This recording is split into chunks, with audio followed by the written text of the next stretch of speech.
Seitan is a protein eaten by a lot of vegetarians. It's made from wheat gluten, and essentially it's a dough that's cooked and firmed up and then used in lieu of using meat in dishes.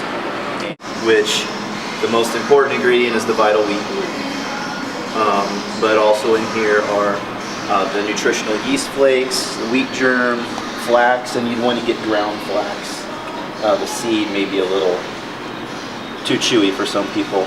And then the flavoring components here: garlic powder, onion powder, salt and pepper.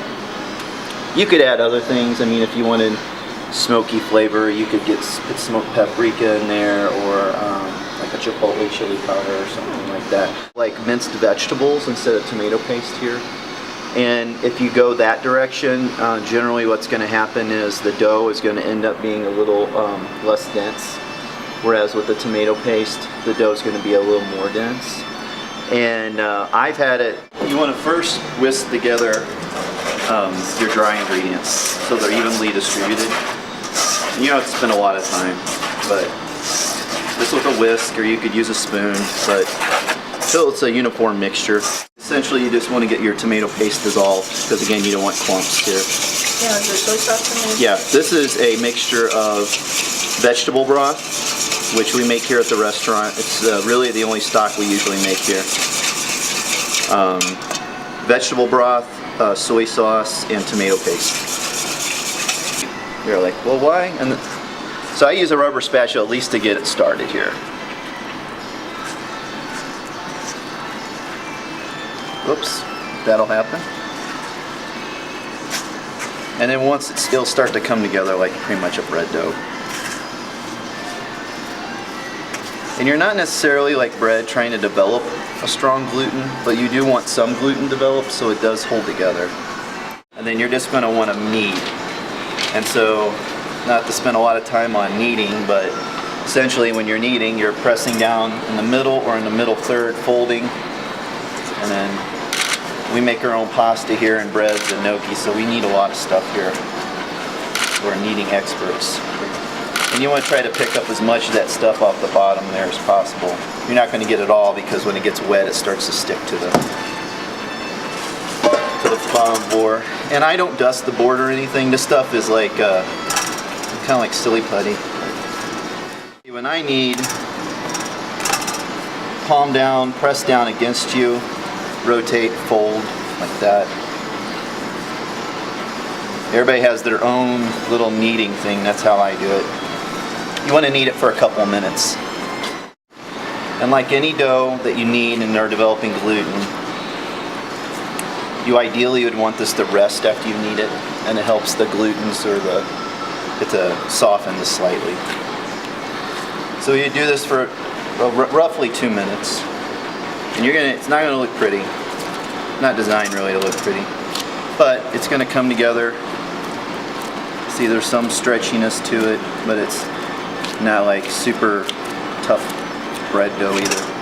And then you'd want this to rest for about 10 minutes before we get. This is simmered in a mixture of vegetable stock, water, soy sauce, and a little bit of lemon juice. Not a lot, just about a tablespoon of lemon juice. And unlike what you may think, you actually start it off in lukewarm, room temperature or cold liquid. And this is 5 cups of water, 5 cups of vegetable stock, 1 cup of soy sauce. And when you do this, you could do a whole loaf. I usually cut this into, most ingredients will tell you to cut it into a couple pieces. So I will cut this into 3 pieces. And, you know, relatively equal pieces. Like when you buy seitan in a grocery store, usually it's like the little strips. And I kind of find that only lends itself to stir frying. Whereas whenever you have this, you have a log or a loaf of this, then it has more applications. I mean, you can cut it into cutlets, you can grill it, braise it, use it in stews, or if you want it still stir fried. So these are just placed in the water, or the broth, simmering broth or brine as this recipe actually calls for that. So it's just down at the bottom. Now it's fairly dense. It's gonna sink to the bottom, and we're gonna put this on the stove. Because it does that at the beginning, you may want to stir it to make sure it doesn't stick.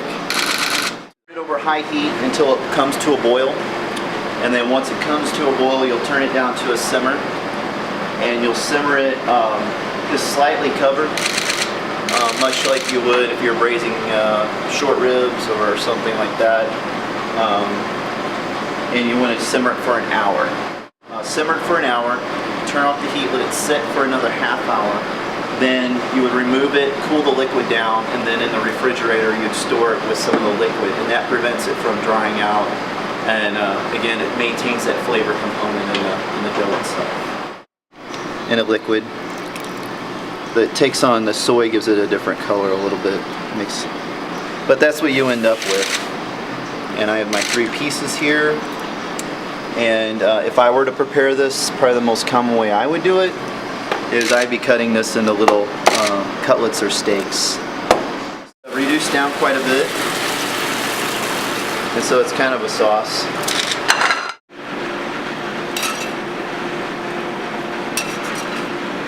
Try to make it look nice. It's great because it's local.